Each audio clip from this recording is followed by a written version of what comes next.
Hey guys, I'm back with another GoPro tips and tricks video.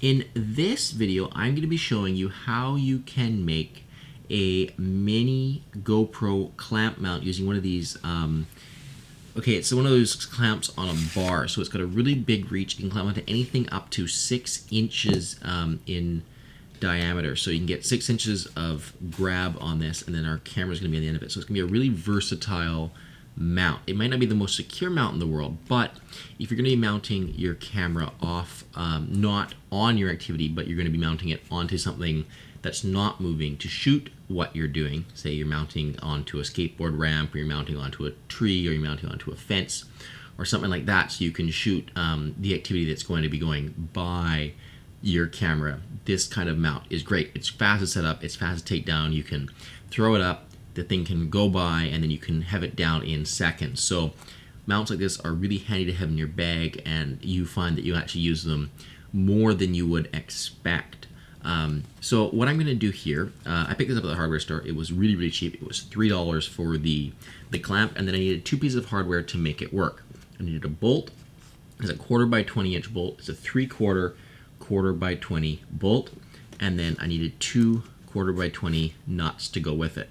We need 2 because the first one is going to secure the bolt through our hole, and the second one is going to give our tripod mount a base to sit on. So this is a tripod, GoPro tripod adapter. So it goes from a 1/4 by 20 tripod to the GoPro mount.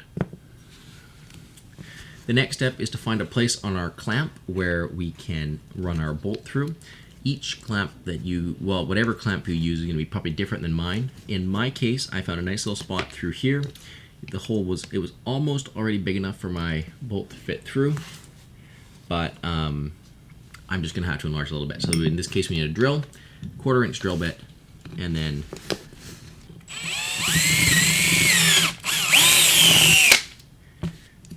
really does not take much. Then we're just going to have our bolt, slide our bolt through, pick up a nut on the other side. Then we're just going to need a pair of pliers to tighten this down.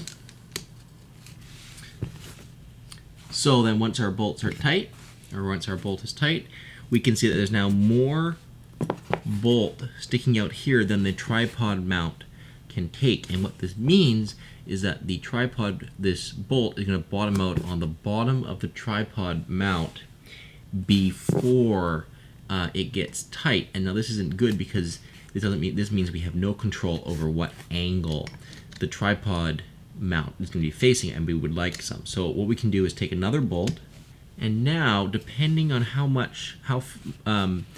far down we screw this bolt, we can control when our tripod mount bottoms out. If we go ahead and screw our tripod mount on now, we see that it bottoms out perfectly horizontal with the clamp, which is exactly what I wanted. I'm not quite sure if I'm going to use using this mount this way, or if we're going to be mounting it upright. So depending on that, I think this sideways mount will give me a lot of versatility. If I wanted to make it upright, I could just kind of take 1/4 turn off of the bolt on the bottom, and that would mean that the tripod mount would bottom out a 1/4 turn higher, which would be facing this way. To mount our camera onto it, we just grab our GoPro, slide it into the tripod mount, grab our bolt, screw that into the side, and then just like that, we've got our GoPro mounted onto our new clamp mount. Thank you guys for watching this another GoPro tips and tricks video. If you've enjoyed it, please make sure you subscribe and check out my channel for lots more videos. If you've got any questions or comments, please leave them below and I will be sure to read them and get back to you. If you've liked the video, guys, please go ahead and like it. That helps a lot. And if I already talked about comments, so until next time, guys, thanks for watching.